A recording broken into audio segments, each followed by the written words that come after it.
Greetings, everyone, and welcome to another edition of Don Hammond's Arlington Weekly News. I'm Craig Nolan. Thanks for joining us. And I'm Daniel Pineda. My name's Adele Quo. And here we go with our second show, right? Yes. In the second of the Burr months, October 2019. Thanks for joining us. And we hope you're enjoying the drought. Maybe we'll get some rain here before long. But most of the heat has dissipated now. Moved on. We've actually got more fall-like temperatures. Right. Now I'm mourning the summer. Summer is not, it is not here anymore. What happened to all those 90s? Well, anyway, we'll run them down here. The usual lineup of items here, our news, our community bulletin board coming your way. And also, as you may have noticed, Adele is here for another installment of It's Easy Being Green. Indeed it is. Thanks, Adele, for being here. CVB, as I mentioned, a roll-in, and our theater reviewer, Denise Pringle. She's giving us her thoughts on the Tempest tonight, News for Seniors segment, and then a roll-in from our styrofoam mom, Miriam Gennari, and another installment of her Sustainable Scoop. And that's our show, but before we begin, social media reminder from Senior Pene. So basically an awesome show, right? Yeah, it's an awesome show. Absolutely. Well, Craig, you can watch the Arlington Weekly News on our very own YouTube channel. That's youtube.com/Arlington Weekly News and the number 1. Also, facebook.com/Arlington Weekly News, and also on the radio. And also on the radio, we are, the audio from our little show here can be heard on WERA 96.7 LPFM. Check it out. All right, here we go. First of our news items. Well, the Arlington Independent Media, speaking of AIM, their fall fund drive is now in full swing, and it continues through October 13. But there's still time for viewers and listeners to consider the benefits of public access and decide just how they can contribute. Donating is easy. You can go to the online address, which is www.arlingtonmedia.org. You can also visit us here at our studios, 2701C Wilson Boulevard, just across, right around the corner from Whole Foods Market, right across the intersection of Wilson and Danville. And there's free parking at our North Danville Street entrance. So stop on by, and while you're at it, bring your checkbook. Daniel. Okay. Well, thank you, Craig. Election Day is coming on Tuesday, November the 5th, and Arlington voters will cast their ballots for a number of offices, including House, Senate, Sheriff, Treasurer, Commonwealth's Attorney, School Board, and County Board. It's interesting that the 2 county board members are being challenged. Aaron Odell and Audrey Clement will both be in the race. It's also interesting to note that during the recent meeting when the incumbents both voted to raise their salary caps, there were 2 opposing speakers. One of them was Audrey Clement, and the other was former board member John Weistat. Voters should be aware that write-in votes are allowed in this election. Beware of the write-in. All right, Daniel, also in our news items on tonight's show, Arlington's Mobility Lab has released a report on the pilot program for e-scooters and e-bikes. The report states that scooters and e-bikes are and we're quoting now, viable complement to the county's transportation ecosystem. But it also makes recommendations for some improvements. Among the improvements suggestions were adding protected bike lanes, creating maps showing approved parking locations and no-go areas, also providing access for lower-income residents. Some concerns over the impact of all these devices and what will happen to Arlington traffic and drivers in general, both drivers and pedestrians. Some concerns still remain, however. The Arlington County Police Department has provided data that indicated an increase of reported crashes involving scooters. There were 4 such incidents in 2018, and there have been 8 so far already this year. So stay tuned. Daniel. Well, the National Center for Health Statistics has released a neighborhood-level report on life expectancy.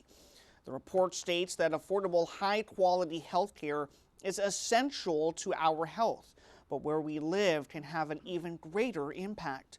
The report cites factors such as access to healthy food, good schools, and affordable housing. Although the average life expectancy in the United States is 78.6 years, this report shows that Arlingtonians can expect a longer life, averaging 82.76 years.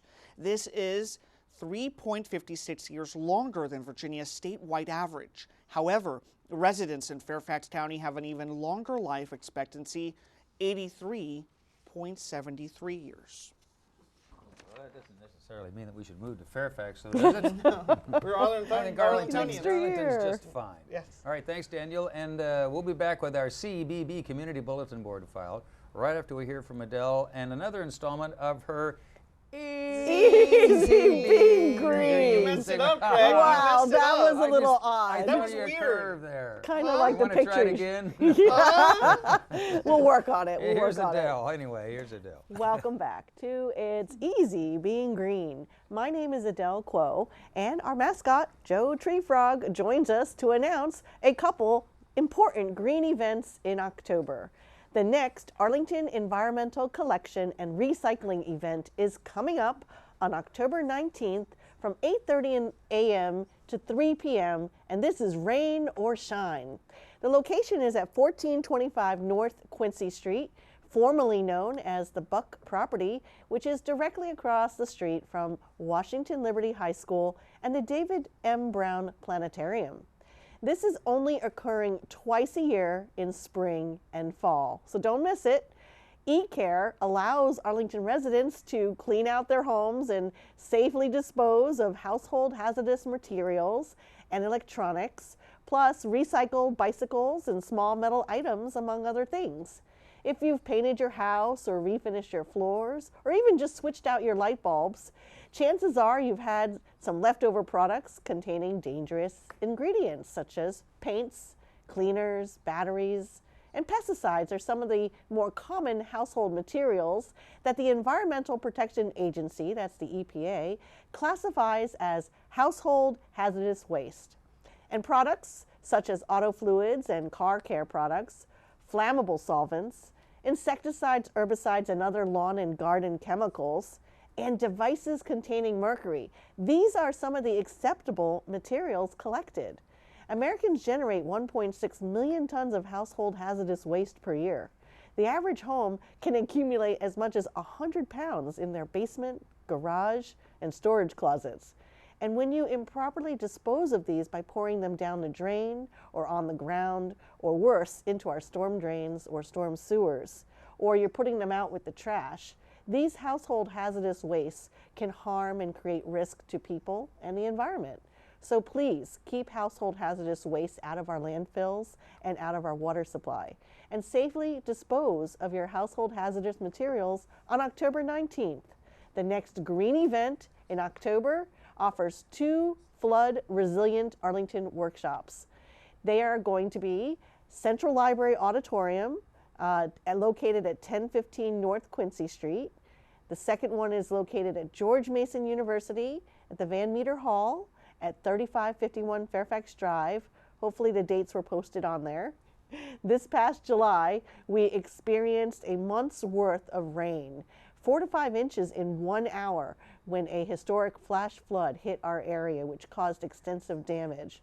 Therefore, these workshops will include information about making your property more flood resilient through flood proofing measures. You can learn how to protect your home and property from flash flooding from expert speakers on hazard mitigation and flood resilient design.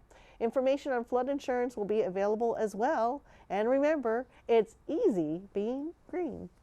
It is indeed. Thanks, Adele. What was the statistic? 1.6 million tons It's a lot of waste hazardous. That's just the lurking in hazardous your stuff. home. Yeah, that's just It's lurking just the in your hazardous garage, stuff. probably. What about the rest of this stuff?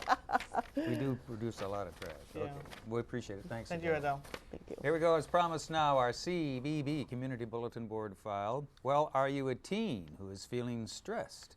Do you love dogs? Then this is the perfect event for you.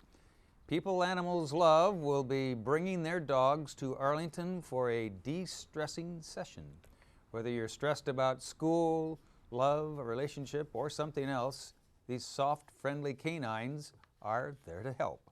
This free event is taking place on Wednesday, October 16, from 2:45 to 3:30 in the afternoon in the loft at Cherrydale Branch Library. They're located at 2190 Military Road. Stop by and discover a new friend.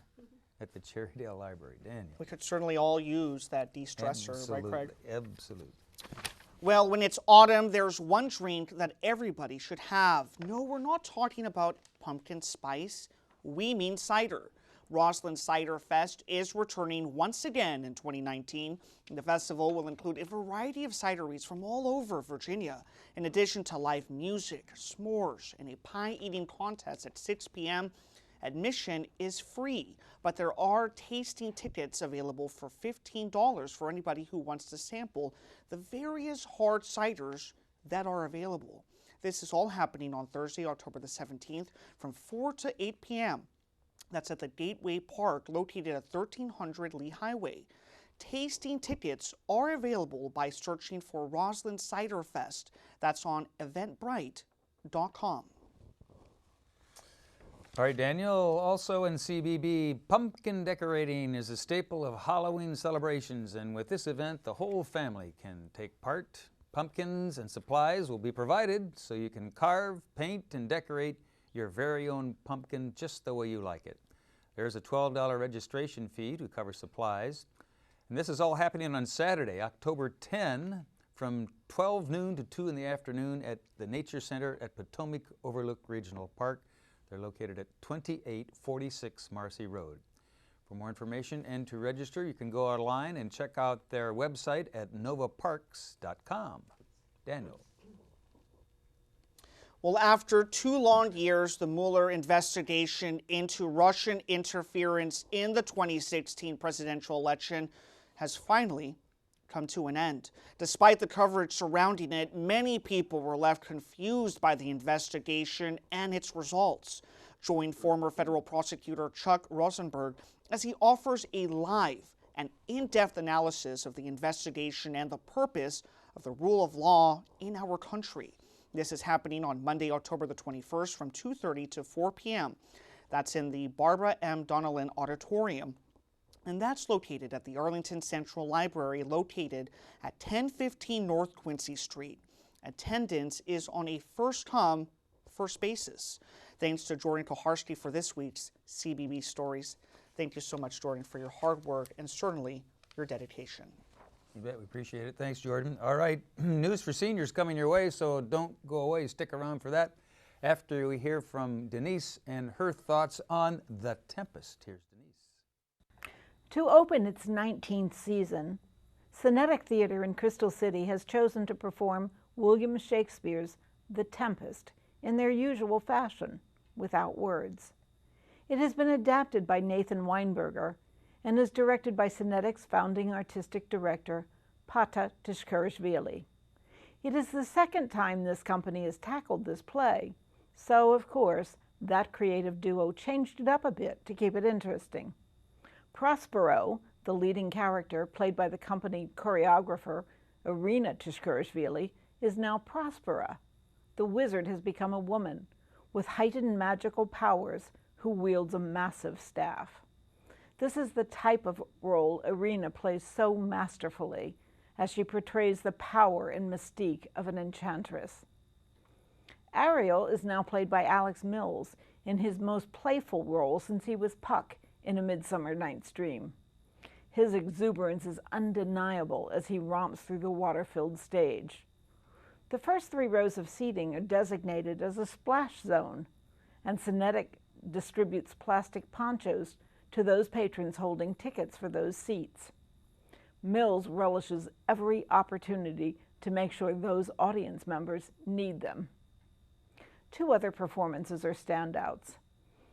Miriam Gennari, as Prospero's daughter Miranda, is the object of her mother's devotion and protection.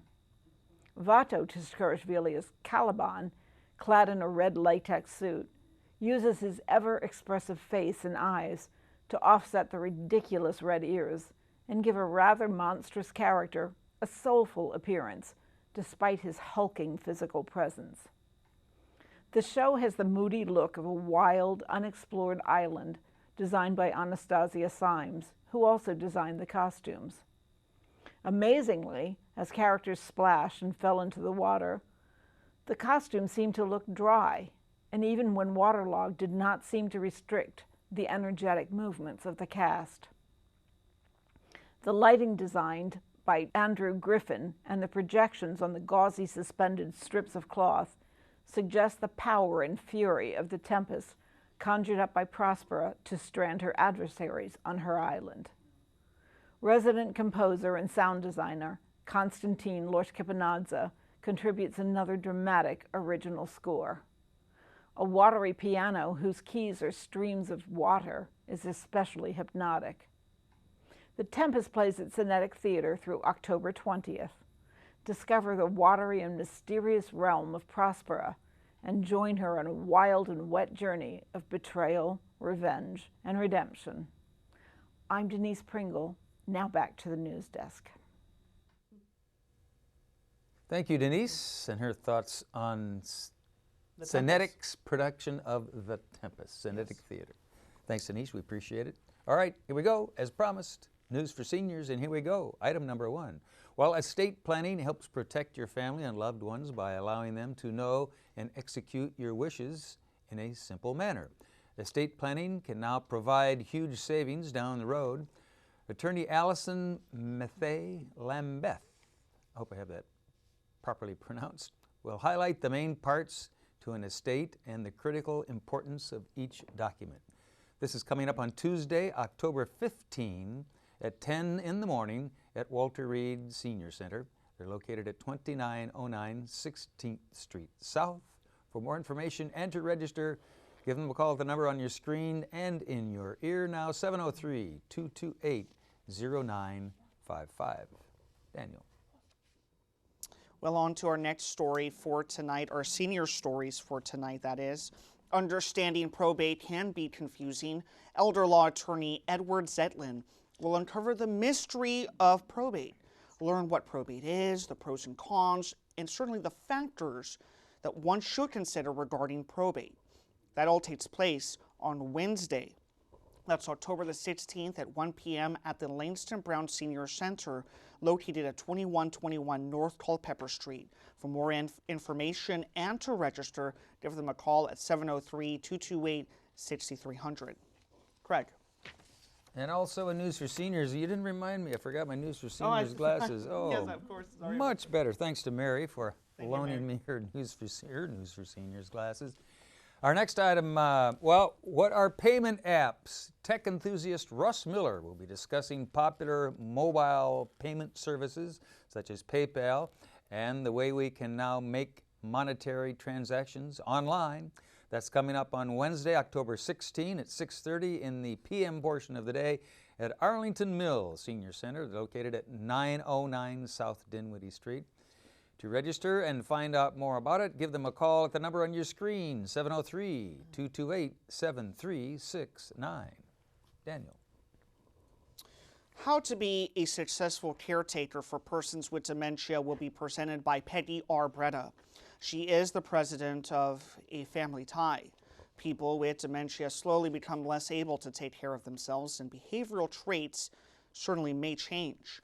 Ms. Breda will discuss the best ways to handle changes that may occur.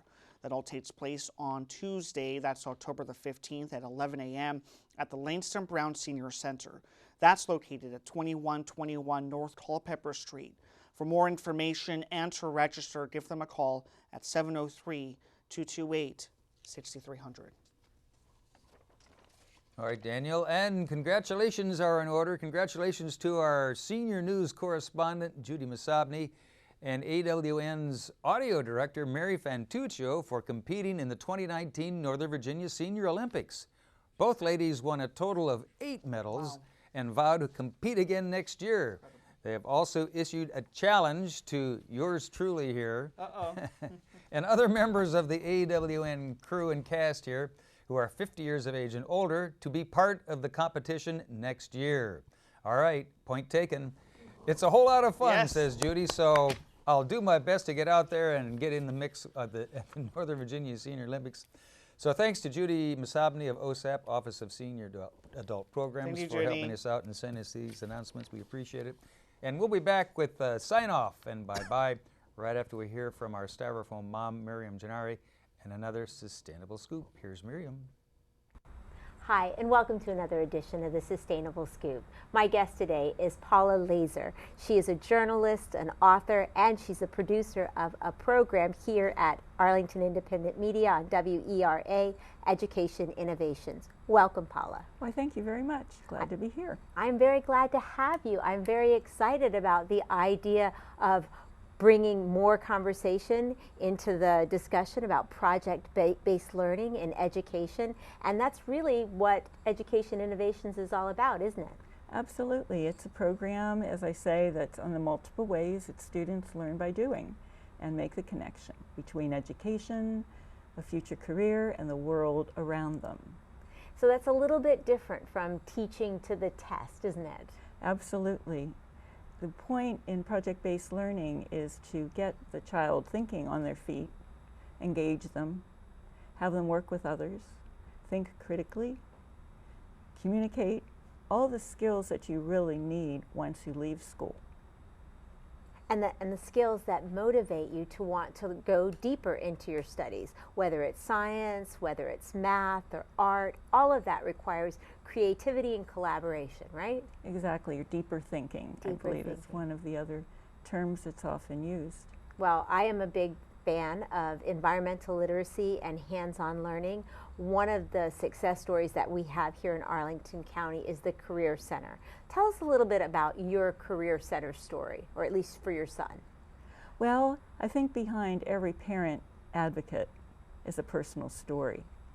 And one of the reasons that my book happened, that my program happened, was because of what occurred with our son in the education system. And the book is about the 5-year journey that it took to find the right education program for him. And along the way, I learned as well, becoming a parent advocate, and in terms of trying to find, and it almost was like a mystery, you know, looking for those breadcrumbs, trying to figure out what would work for him. Along the way, I found about programs that weren't perhaps beneficial for him, but would work for others. And so part of the advocacy is also creating awareness of those programs that work. We are spoiled here in Arlington with so many various options in terms of our choices for elementary school, middle school, and definitely high school. But Beyond the Box really focuses on this one particular program that they offer at the Career Center, right? Well, the answer for our son was in the Career Center. It was specifically auto technology. Right. And with our son, he was always a problem solver. You know, whether it was with the Legos and how to put them back together, and unlike his mother, be able to figure out how to do that. He also always was a troubleshooter. He could always figure out why something didn't work and how to fix it. So this always worked well for him. What didn't work well for him after he went through grade school was when you suddenly had to have 4 or 5 subjects, just juggle all of them and be able to organize them. Sit at a desk, consume, Exactly. read and read without really engaging with your studies. Exactly, and in addition, he did have special education accommodations, but they were very mild because he's a very bright child, but he did process slowly. So if someone's talking to you, he'd hear you, but like a split second after you first told him. He's a visual learner, and if you're doing the traditional way of taking notes, you're going to miss things as you're writing down what you hear. Right. So why the auto technology worked for him is because he looked at the teacher. He could absorb like a sponge what the teacher was saying, and then took what he learned in the classroom out into the garage and figured it out. In fact, he turned it into a career. Absolutely, he did. Yeah, and you know, that's interesting. Systems are different around the world, but it seems more and more, and maybe you can tell me through some of your experiences and your guests on your show, this is a concept that's catching on in the United States and internationally, is it not? Oh yes, the project-based movement has been growing over the years, and it comes in a variety of forms. You can, just a few weeks ago, I did a program on education innovations with the new full-time standalone Montessori program here in Arlington. It's its own elementary school now. And from age 3 and 4, these children are learning, basically in many ways, directing themselves as they get older. And the teachers have a block of like 3 hours each day to observe each of them, see what their strengths are, and to help them identify what they're good at. Well, it's very interesting. I heard recently that that's one of the reasons why young people are so motivated and so articulate during all of these climate discussions, because it is multidisciplinary, and when somebody is motivated about something and they have information and support systems around them to give them voice, then, you know, inspiration fuels ambition. So hopefully we'll see some of the wonderful innovation we need coming from our students. Well, that sounds like a wonderful goal. And from what you've described, certainly in climate science, there is a passion, and you see that in our young people. Well, how do people learn more about you and your book, and also watch your show? I think probably the best way would be to follow me on Twitter, because on Twitter I put up all my radio shows. Okay. And also I let everyone know when I have my next book signing or my next book event. And we're so fortunate that you live here in Arlington, so everyone can get their hands on Beyond the Box from our local author and co-producer, Paula Lazor. Thank you so much, Paula, for being with us today. It was a delight. And I want to thank all of you for watching this edition of The Sustainable Scoop. I'm Miriam Gennari. Back to the news desk. All right, nice job. Thanks, Thank Miriam. you, Miriam. We always appreciate your sustainable scoop Yeah. segments. And Popular. we appreciate all of you watching out there, too. We're just about to wrap up, and as of this taping, it's not looking too good for our Nationals here. They're down 3-0 with the It's Dodgers. still very so, early, and it's very only the third early. inning, so Yeah. or They third can or come fourth back. inning, so they could come back. They could come back still. So we'll see. We'll give you a report on that next week, I Nice. guess, but you'll know by then. But we got to roll on out of here, says our producer, Mr. Heff, there behind camera 3 over there. So thanks again to all of you out there and Thank you. watching, and welcome fall. Fall is finally here. Next week, if you're out there, we'll be here and we'll try it all again.